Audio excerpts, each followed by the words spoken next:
We live in a world with much confusion, propaganda, and outright lies. It's hard to know what's real, what's false, and what's really going on. Do you have even one source that you can trust? And I mean really trust. Can you imagine leading a state or an army or a nation in this environment? What if you heard from God every day about your life, your purpose, and your future, and you understood with clarity what to do? Imagine hearing so clearly that he even trusted you with intelligence to advise leaders desperate for answers. Hi, I'm Dr. Johnmichael, and it's my privilege to share with you a little bit about this topic we call spiritual intelligence. I asked if people had questions related to dreams, dream interpretation, spiritual intelligence.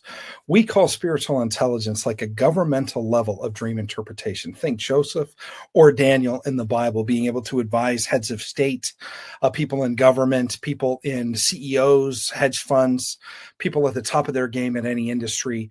That's what we're talking about when we're talking about spiritual intelligence. We're talking about answers like the CIA would give. If you had your own intelligence agency working with you, what would it look like? And so it's from that standpoint that I come to speak to you today. And I've been asked over and over and over this one question. And so I want to deal with this question today. How do I know if my dream is literal? Or how do you discern a literal dream? I love this question because it's a context question. People will always ask, well, what if I this, or what if I that, what if I have a dream about a dog? What if I have a dream about a cat? What does a cat or a dog mean? And I tell them it's always, always, always contextual. It always depends on the context in which the dream occurs. The same thing is the literal language of God through dreams. First of all, we see that the vast majority of dreams are figurative.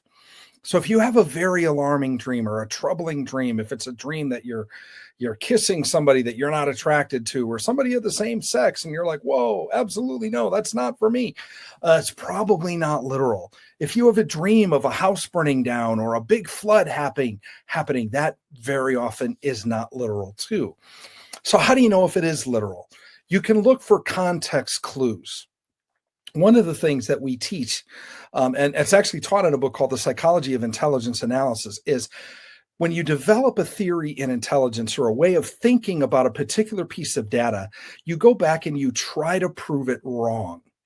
So if you have a feeling, particularly if something bad is happening in a dream and you woke up very alarmed and you're like, what if this is literal? Let that be your premise and go to prove it wrong. For example, let's start with Pharaoh's dreams that Joseph interpreted in the Bible. 7 fat cows, sleek and looking good, come up out of the Nile River. And behind them, 7 skinny cows. And the fat cows ate the skinny cows. Okay, that's a disturbing and a horrible picture, but it's not literal. It's figurative. The cows mean something. So if you can go back through your dream and if you can find a level of something in your dream where like, okay, clearly that's not literal. If you're a man and you're kissing a man and you're not attracted to men and then that's not literal. So don't begin to think, oh my gosh, do I need to question my identity or this or that? No, just say, okay, that's not literal. So what does it mean? Am I partnering with the words of somebody's mouth? Am I getting into bed with somebody in a business way or agreeing with them fundamentally on a particular path? And if so, that may be the warning. A lot of times God uses shock value in dreams that seem literal because they may be people that we know, or they may be situations that could conceivably happen in real life, although they're highly unlikely.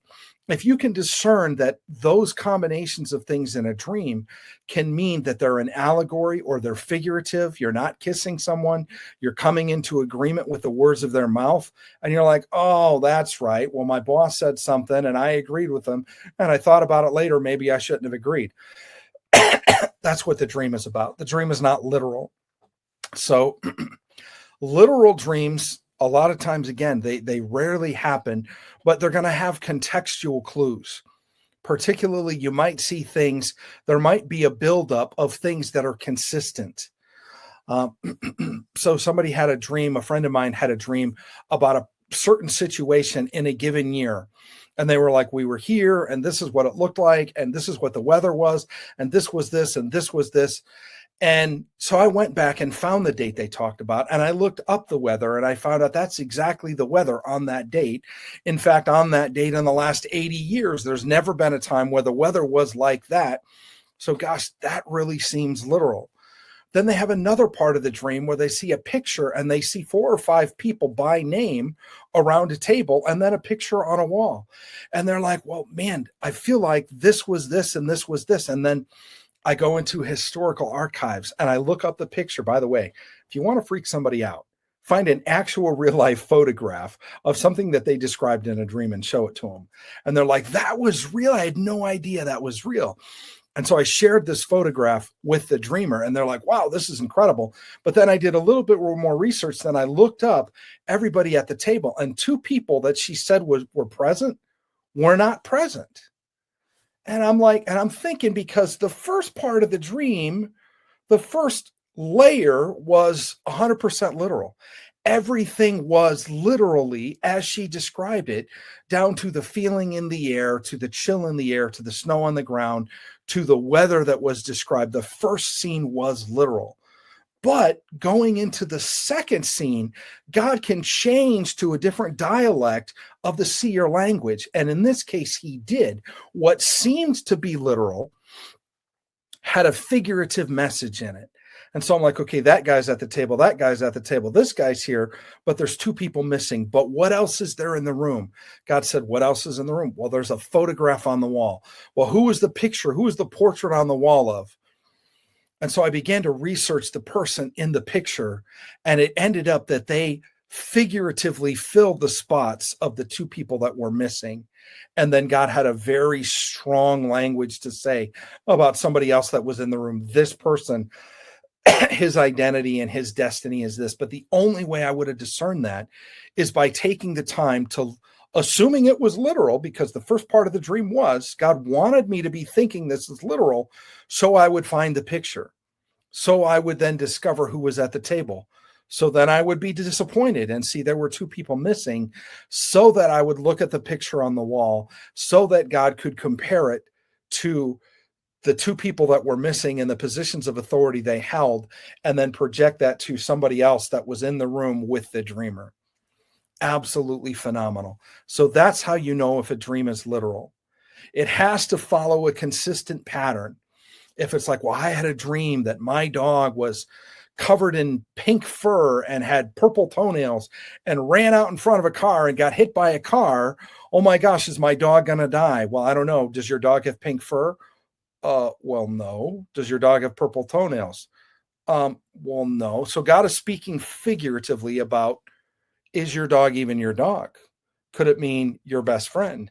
Could it mean a retriever? Could it mean a laboratory or a Labrador? Could it be a play on the words of the dog? My dog is named Night.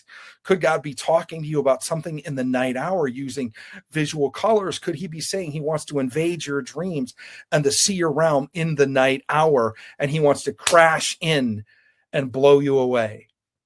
Yes, all of those things could be true. But if people immediately think my dog's going to get hit by a car, the dog with purple toenails and pink fur, probably not literal. Look for these context clues. Look for language clues. If you think it's literal, set that as your premise, and then look all through the dream for anything that's not literal. And then begin to say, okay, well, this clearly isn't literal. This isn't the car that I drive. My sister doesn't look like that. My mom has a different color of hair. And then realize, and sometimes take a deep breath and realize God is speaking figuratively in this moment. And so now I can begin to discern, is my mom my mom? And why did she have her head shaved except a pink mohawk? That's not going to be mom. But what does that mean? Could it mean a change of mindset? Could it mean a very stiff way she's thinking about a particular colorful item that has to be of feminine nature?